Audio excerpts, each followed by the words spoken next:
Hello. For this lecture video, I'll be talking about titration and some sample computations.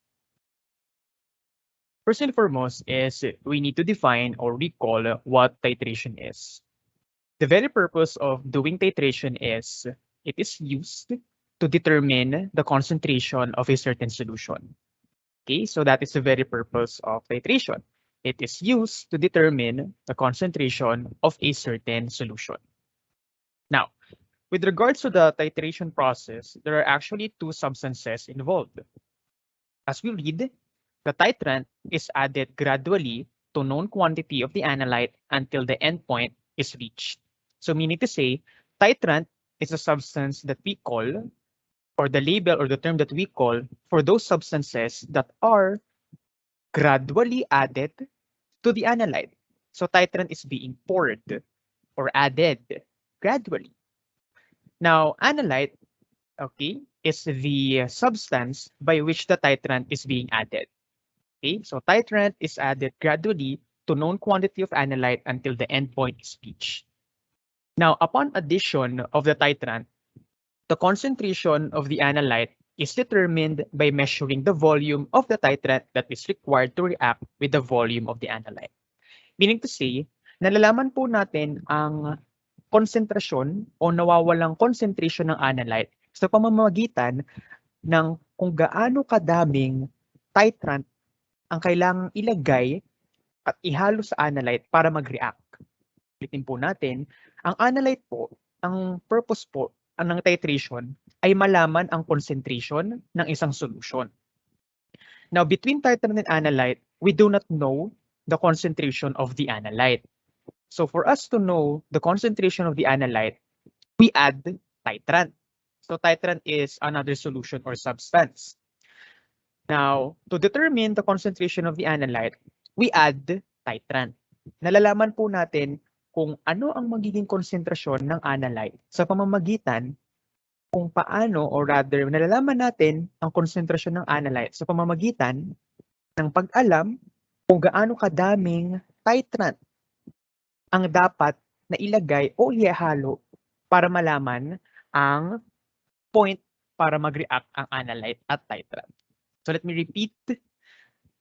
The very purpose of titration is to determine the concentration of a certain solution. That's the very purpose, to determine the concentration.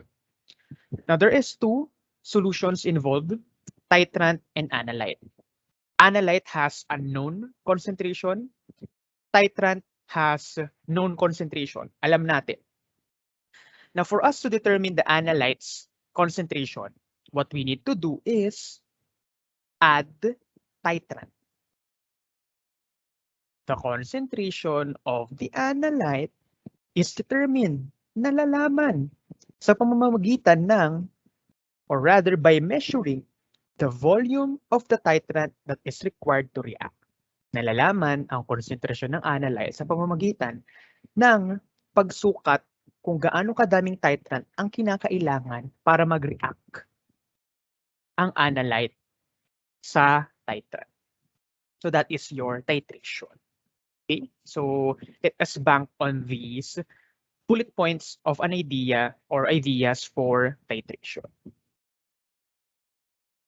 Now, with regards to the titration problems, we can actually solve two particular units depending on the type of problems involved in a titration. That could be concentration titration problem in terms of molarity, or determining the volume of titration, or rather volume per titration with respect to milliliters or liters. Titration problems can be of concentration in molarity or volume in milliliters or liters. Now, let me introduce some guidance or some steps on how one may solve for the titration problems. So, solving titration problem strategy. Number one, let us call it as 1A. Suppose that you need to solve, or rather, the requirement is analyte. So, your first step is to multiply molarity of titrant, volume of titrant, and then your mole ratio.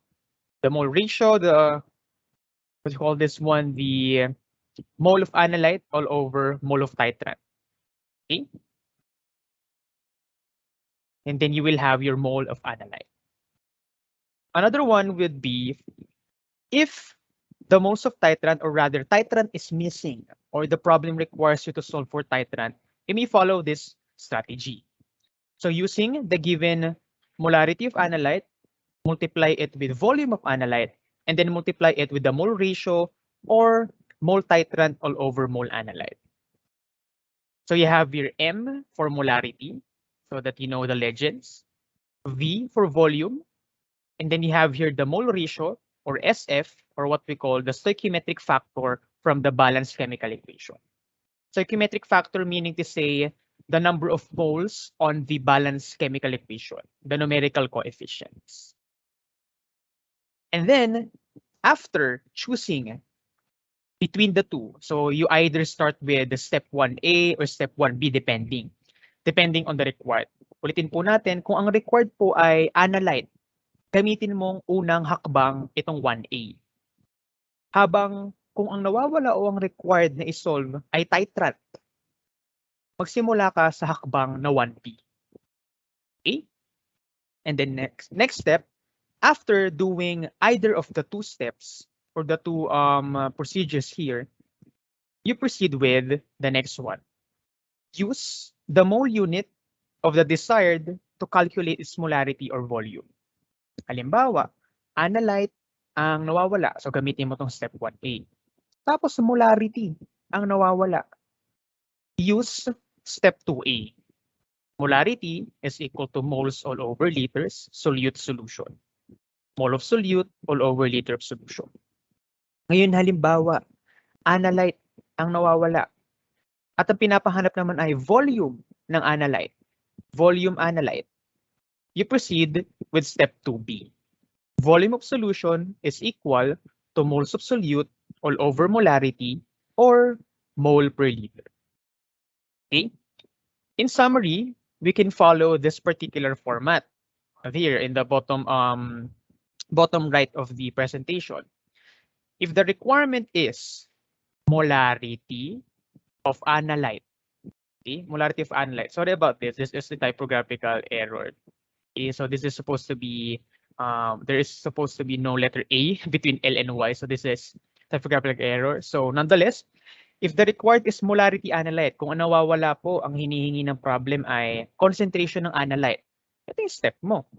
1A and then 2A. So una mong gagawin 1A kasi analyte ang nawawala. And then dahil molarity, proceed ka kay 2A. Ito naman.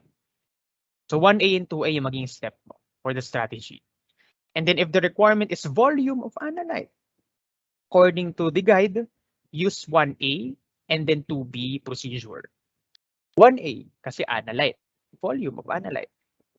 And then volume, proceed with 2B because step 2B will give you the equation for volume.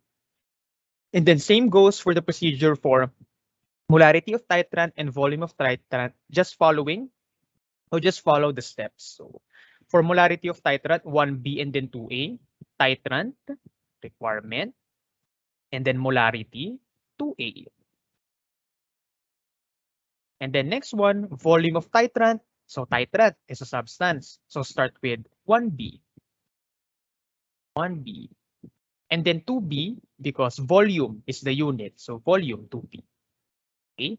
So this is just one of those strategies that I may give or introduce to help or give you ease on how to solve molarity or volume of a titrant or analyte. Okay. So let us now, or rather let me give an example on how we may apply the said strategies. Okay. So I have here a Microsoft whiteboard showing you the titration strategies. Okay, so these are the titration strategies that I just recently discussed. And then this will be the problem. Okay, so let me now read the problem. Calculate the concentration in molarity. So the one missing is molarity. So very easy. Molarity is missing. It was mentioned. of a sodium hydroxide solution if 25 milliliters of the solution are needed to neutralize 17.4 milliliter of a 0.312 molar hydrochloric solution. Let me repeat. Calculate the concentration in molarity of a sodium hydroxide solution if 25.0 milliliter of the same solution are needed to neutralize 17.4 milliliter of a 0.312 molar hydrochloric solution. Provided as well is the balanced chemical equation. Okay? Now let us analyze the problem. We need to define or tag or identify first which is the titrant and analyte. Now, based on definition, since titration, the very purpose of titration is determine the analyte's concentration. Yan po ang pinaka-purpose, yun ang pinaka-hangarin ng titration. Alamin ang konsentrasyon ng nawawalang or rather, alamin ang konsentrasyon ng analyte. Ayun. Dahil ang nawawala ay concentration. Concentration ng NaOH. NaOH shall be our analyte. And then HCl shall be our titrant. Okay? So that means our requirement is molarity of analyte. Molarity of analyte, that is your NaOH. Okay? So M analyte ang nawawala. M analyte. Analyte NaOH. Molarity ang unit. Molarity analyte. Okay? So again, kaya po analyte ang NaOH kasi base sa definition natin ng titration, ang hangarin ng titration ay alamin ang konsentrasyon ng analyte. At dahil concentration ang unit na pinapahanap. Concentration ng alin? Ng NaOH. Kaya analyte ang NaOH. Habang HCl naman ang titrant. Okay? So that means our strategy would be focusing on molarity of analyte. So tignan ang guide. If the requirement is, ayan no, ang pinapahanap molarity analyte, M analyte. Ayan no, M analyte. If the requirement is M analyte or molarity analyte, follow 1A and 2A. So ito yung magiging step natin. 1A and then 2A. Ito yung susundan kong mga step o procedure para mahanap yung sagot. Okay? So with that said, let me just zoom out and now follow the instruction. Okay, so start with the first step. So that would be 1A. So for that, this will be for the solution. According to the step, I will start with molarity of titrant. So the molarity of titrant is 0.312. So that would be 0.312 mole all over liter. Remember, the unit molarity is interchangeable with mole per liter of HCl. Okay, so madali lang. Next, volume of titrant. Sige, madali lang, volume of titrant. The volume of the titrant is 17.4 milliliters. Pero, alalahanin natin, ito po ay usaping stoichiometry. Itong 17.4 milliliters, okay? Pag milliliters ang ating ginamit, okay, so let me just rewrite that. If we use milliliters, we cannot cancel the unit liter. Hindi angkop. Ang dapat gawin ay i-convert. Kailangan natin i-convert itong 17.4 milliliter into liters. Ulitin ko po, ang binigay ay 17.4. Diba? According sa guide. Volume of titrant. Sige, madali. Ito na yung volume, 17.4. Bakit hindi agad natin pwede i-substitute? Kasi nga po, ang unit ng molarity, mole per liter. Hindi naman mole per milliliter. Kung milliliter agad nilagay natin sa substitution, hindi makakancel yan. So, kailangan natin siyang iakma o gawing tama na hinahangad nitong unit na liter. So gagawin natin siyang liter. So that would be 17.4 times 1 over milliliter. Milliliter will be cancelled. We have the unit liter. So put this in the calculator. 17.4. Okay, so 17.4 times 1 all over 1,000. We have 0.0174. 0.0174 liters.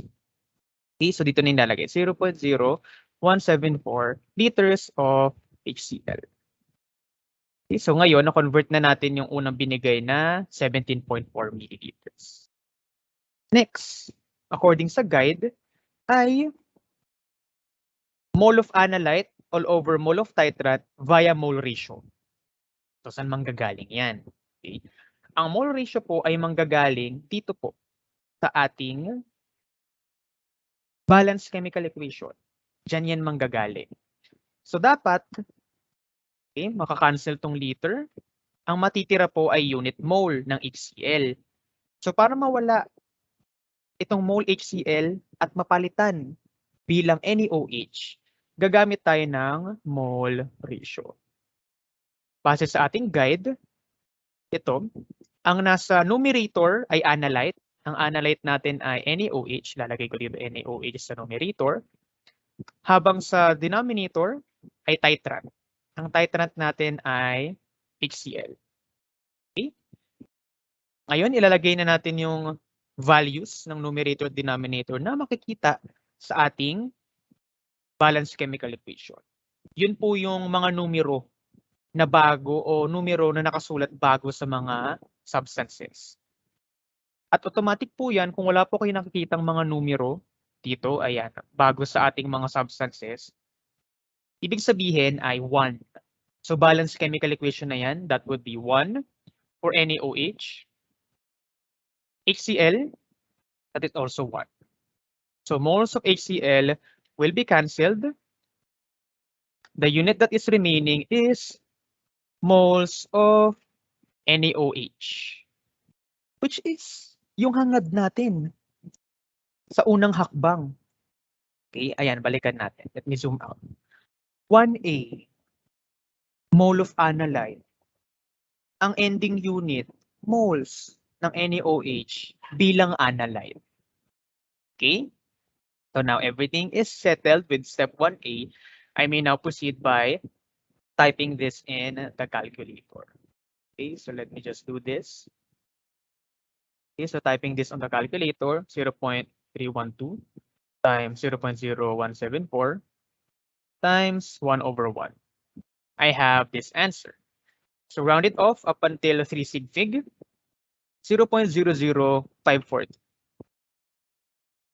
0.00543 moles of NaOH. Ngayon, tapos na ang unang hakbang. We may now proceed with 2A according to our guide. That would be molarity. Okay, so 2A, that is M is equal to mole of solute, okay, all over liter of solution. In this case, our mole of solute is the recent answer, 0.00543 moles of NaOH. Ang susunod naman ay liter ng solution. Saan manggagaling yan? Ito po, itong 25.0 milliliter. Ito, 25.0 milliliter na galing sa ating problem. 25 milliliters of NaOH. At ngayon, ang hinihingi, liter. Eh, ang unit mo milliliter. So, hindi mo pa pwede agad-agad i-substitute. Kailangan i-convert mo yung unit kasi dapat akma. Akma at applicable. At dahil milliliter ito, hindi pa pwede. So, dapat natin i-convert yan. So, that would be 25.0 milliliters. That would be 1 liter all over 1,000 milliliters. So 25 times the quantity 1 over 1,000. 1 all over 1,000. That would be 0.025. Liter. So 0.025 liters of NaOH. akma na ngayon ang ating mga unit. So ngayon, ilalagay na to sa calculator ulit. So that would be 0.00543 all over 0.025. Round it off according to, we should add another 0 here because 25.0 is 3 significant figure. Okay, so just let me retype here. This is 0.0250. So 3 significant figure, 0.217 molar. Molar or mole per liter as the unit. This will be the final answer. Okay? So that is how we solve for the molarity of the analyte using our strategy or steps. Now let me give a recap. Now, according to the problem, we have this. We need to calculate for the concentration of sodium hydroxide, which is the analyte. First step, we follow step 1A because the one missing is analyte. So at this point, substitute all given quantities. So that would be 0.312, just like what I've done, 0.312, and then multiplied by 0.0174, and then 1 over 1. With the PowerPoint, it was a scientific notation, but I've written a decimal version or decimal number version of the figure. But nonetheless, it's correct numerically. So moles of the analyte. Next, 2A, mole of NaOH divided by liter of solution. Now, since we have here 25.0 milliliters of NaOH, we need to derive it or convert it into liter since the molarity equation requires liter. So that is why, by means of substitution and after conversion, we may now proceed with the answer 0.217. Okay? With my answer, I have it as well, 0.217 molar or mole per liter. And then the PowerPoint gives us that the molarity of sodium hydroxide is 0.217 molar. Okay? So I hope that example is clear. Next one, let me give another example. So proceeding with the next example, okay, let us have sample problem number 2. Again, on my Microsoft Whiteboard, you have here the guide, the strategy, and the question. So let me read the question here. Okay. Calculate the volume. Okay, so that means we need to solve for volume. But this is very specific. Volume in milliliter of a 0.4500 or 0.4500 molar NaOH solution required to titrate the following solution: 25 milliliters of a 0.4210 molar sulfuric acid solution. Let me read again. Calculate the volume in milliliters of a 0.4500 molar sodium hydroxide solution required to titrate the following solution: 25 milliliters of a 0.4210 molar sulfuric acid solution. The balanced chemical equation is also provided. Now, before proceeding, assign. Let us now assign the analyte and titrant. Now, how do we do that? Now, read it carefully. NaOH solution required to titrate. Yun yung keyword mo. Alamin daw gaano kadami in milliliter ang dapat mong i-titrate na NaOH. Ibig sabihin, NaOH yung inilalagay, ibinubuhos, titrant. So that means NaOH is our titrant. Ayan, no? Calculate the volume of NaOH required to titrate. Alamin daw kung gaano kadaming volume ang dapat na ibuhos o i-titrate sa sulfuric acid to titrate. That means NaOH is titrant. Yan yung ibinubuhos dito sa sulfuric acid by means of titration. And that means H2SO4 is your analyte. Okay, so ang gusto ng tanong na 'to, alamin gaano kadaming ibubuhos na volume na NaOH o titrant dito sa sulfuric acid. Ay 'no, to titrate, required to titrate. That means NaOH as a titrant is being poured. Okay, so you have your titrant analyte. That means our requirement is volume in milliliters of titrant. And your titrant is NaOH. So ang nawawala ay volume titrant. Okay, volume titrant. O, tignan natin ngayon ang guide. Volume titrant ang nawawala. If the requirement is volume titrant, follow this. Ayan, sabi ng guide. So ang magiging guide natin ay 1B and then 2B. Volume titrant, 1B, 2B. Okay, so let me now follow the steps. Okay, so this is also projected on the PowerPoint presentation. Okay, so that is much clearer, and it's not that zoom out. Okay, so I'll be following 1B. Okay. So according to the guide, I'll be starting with molarity of analyte. So 1B. Molarity of analyte. So the molarity of analyte is 0.4210 molar. 0.4210 mole per liter. Okay. Mole per liter of sulfuric acid. Next is volume of analyte. Now the volume of analyte is 25.00 milliliter. So milliliter is not yet appropriate unit. What we need is liter. So I need to convert it. 25.00 milliliter into liters. Milliliter will be cancelled. Input this on the calculator. 25.00 times 1 all over 1000. 0.025. So I will write it now here. 0.025 liters of sulfuric acid. So let me just erase this. Okay. And then next, according to the guide, is the mole ratio. The mole ratio is, what we have here is mole titrant. So on the numerator, mole titrant, NaOH, all over mole of analyte, according to the guide.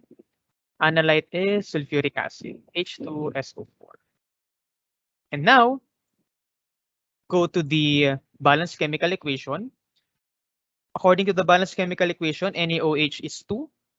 So I will put it 2 here on the numerator. H2SO4, according to the balanced chemical equation, is 1. So automatically, if doesn't have any number for it as a numerical coefficient, that will be 1. So now, cancellation of units is possible.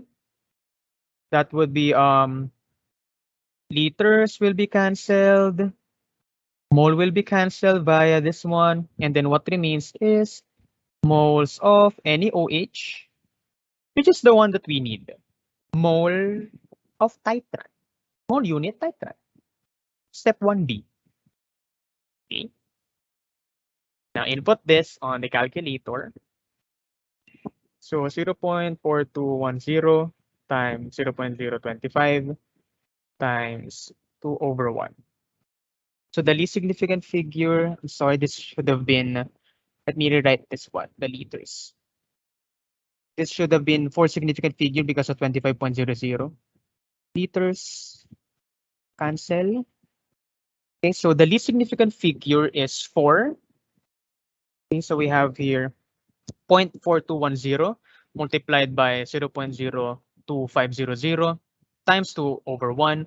We have 0.02105. Okay, mole titrant. And the next step, we proceed with, according to our guide, 2B. Step 2B is volume equals mole of solute all over molarity of the substance. Okay, now at this point, mole of solute, so very simple. You just rewrite your recent answer from step 1B. 2105 moles. All over molarity. The molarity of any OH, this one, according to the problem, 0.4500. Take note, molarity unit is interchangeable with mole all over liter. Okay, so mole will be cancelled, and what remains is the unit liter. Input this on the calculator, 0.0215. Okay, let me just write it, 0.02105 all over 0.4500. 0.02104545. Okay, so for a significant figure, so that would be 0.04678. 0.04678 liters of NaOH. Now, this is not yet the final answer because the requirement is very specific. We need milliliters. So that means I need to convert this one. So liters of NaOH should be converted into milliliters. So 1000 milliliter all over 1 liter. Liter is cancelled. I now have the desired unit, milliliters of NaOH. Type this on the calculator, 0.04678 times 1000 all over 1, 46.78. 46.78 is our final answer. So that means for the titration process to happen, okay, so to reach the end point of the reaction of sulfuric acid and sodium hydroxide, we need 46.78 milliliters of sodium hydroxide. Kailangan po natin magdagdag, okay, magdagdag o mag-pour, okay, o kaya magsalin ng 46.78 milliliter na NaOH titrant sa sulfuric acid para mag-titration at ma-attain yung endpoint. Okay? Now, let me give a recap via this PowerPoint presentation. Now, again, you have your sample problem number 2. We need to calculate the volume in milliliters of the titrant. The equation is already balanced, so that is good. Always make sure to check if the equation is balanced. Now, since it is balanced, things are okay. So we need to compute for volume of titrant. So the first step would be 1B. We need to solve for mole of titrant first. So substituting all given quantities with appropriate units, 0.4210 molar sulfuric acid analyte multiplied by volume of analyte, 0.02500 liters, which we converted from 25.00 milliliters, multiplied by the mole fraction, mole titrant all over mole of analyte. 2 and 1 came from the balanced chemical equation. 2 for sodium hydroxide, 1 for sulfuric acid. 0.02105.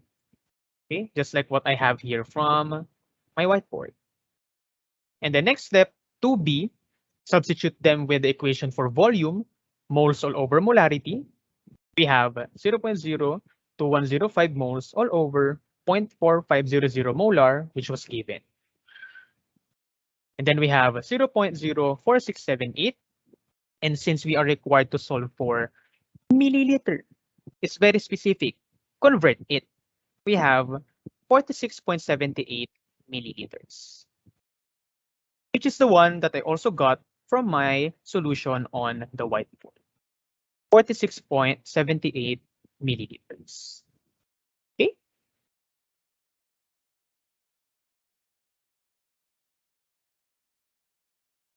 Now, again, as a recap, I am showing or giving this particular strategy, solving titration problem strategy.